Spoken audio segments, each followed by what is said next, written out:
Los nombres de los meses del año, tal como los conoces hoy, provienen de la antigua Roma.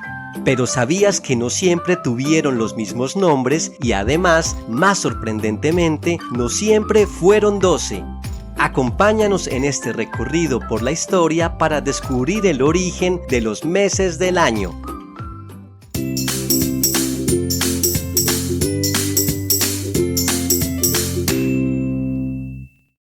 El año originalmente comenzaba para los romanos en marzo, que era considerado el primer mes en el cual comenzaba a mejorar el tiempo con el fin del invierno y por lo tanto era la época en que también comenzaban las campañas bélicas y las conquistas expansionistas del imperio, razón por la cual los romanos nombraron este mes con el nombre de Martius, ya que estaba dedicado al dios Marte o Martis en latín, el dios de la guerra. Posteriormente evolucionó al latín vulgar como Martio y finalmente al español como marzo, que es el nombre actual. El siguiente mes fue llamado Aprilis. Aquí los expertos no terminan de ponerse de acuerdo, ya que se debaten entre dos teorías del origen de este nombre.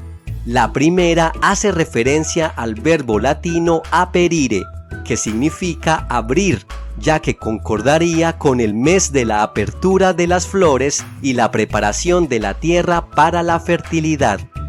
La segunda teoría apunta el origen en el vocablo griego apros, que significa espuma, de la cual surgió la diosa Afrodita, y correspondería a la diosa etrusca Apru, la diosa de la belleza y del amor.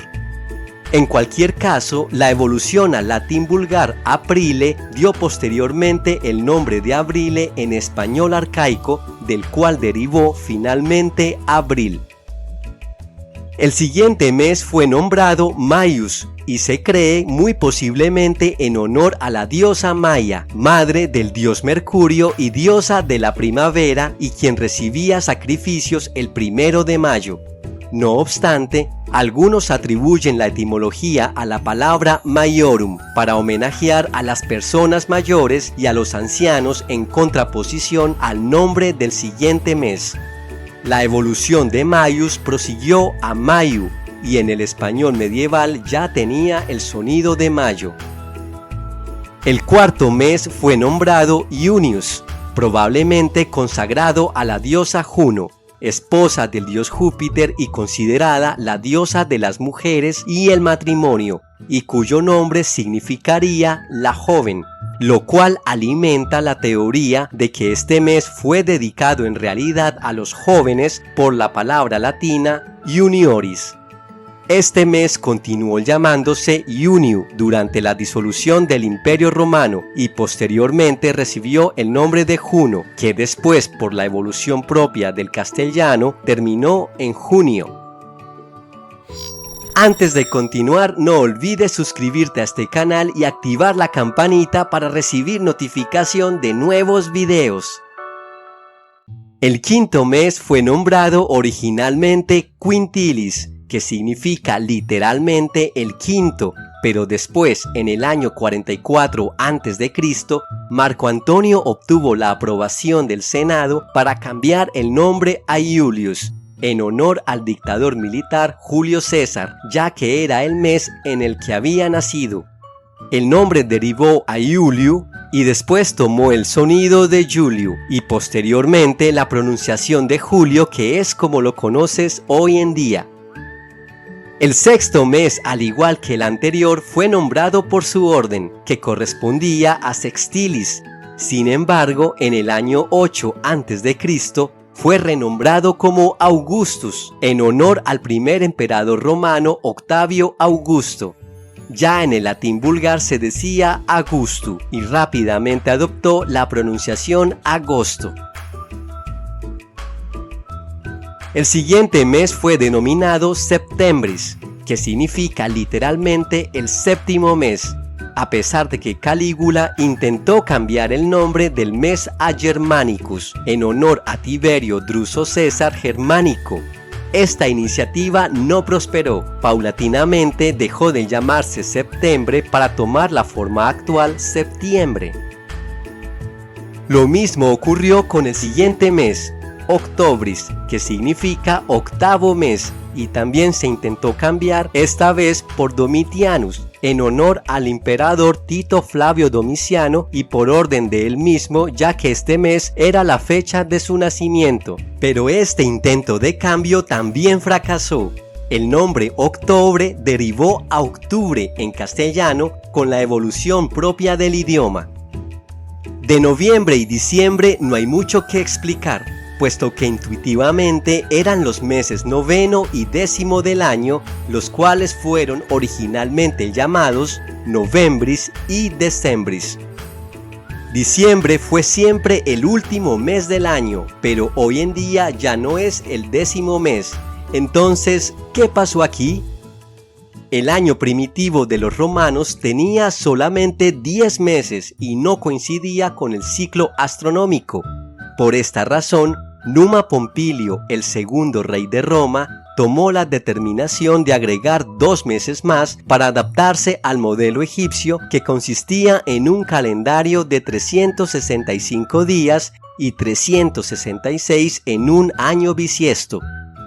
El primer mes a adicionar se denominó Januarius, que quiere decir dedicado al dios Jano o Janus en latín, el cual era una divinidad netamente itálica sin equivalencia en otras culturas y que era el dios protector de puertas y entradas, y que podría explicar su etimología, ya que la palabra latina usada para puerta era Janua, y que dicha raíz aún se conserva en el sardo llana, que significa puerta, y chanela o janela, que en gallego portugués significa ventana, que podría haber derivado de puerta pequeña. La evolución de la palabra actual comenzó a derivar de Januario, que luego pasó a Ienario, posteriormente Yenario, Yeneiro, hasta tomar el vocablo actual enero. El siguiente mes a adicionar fue Februarius, mes dedicado a Februo, un antiguo dios etrusco que estaba relacionado con la purificación, las riquezas y también con la muerte, y por tanto relacionado con el dios romano Plutón o el dios griego Hades. Se dice que se le dedicó este mes para aplacar su ira y ganar su benevolencia.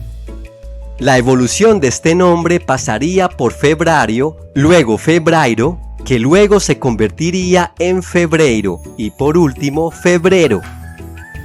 En el año 46 a.C., Julio César ordenó cambiar el orden de los primeros 2 meses, por lo que trasladó enero y febrero al inicio del año, dando origen al calendario juliano. Esto sucedió sin que se tuviera que cambiar el nombre de los ya designados septiembre, octubre, noviembre y diciembre, por lo que mantuvieron sus nombres a lo largo del tiempo, aunque ya no representaran el orden exacto de cada mes.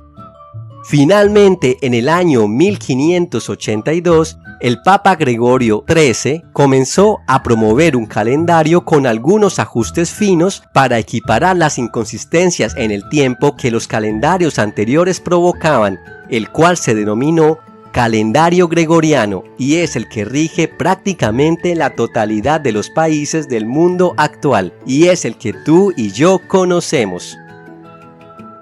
Y esto es todo por hoy. Si te gustó este video, no olvides darle like y suscribirte a este canal.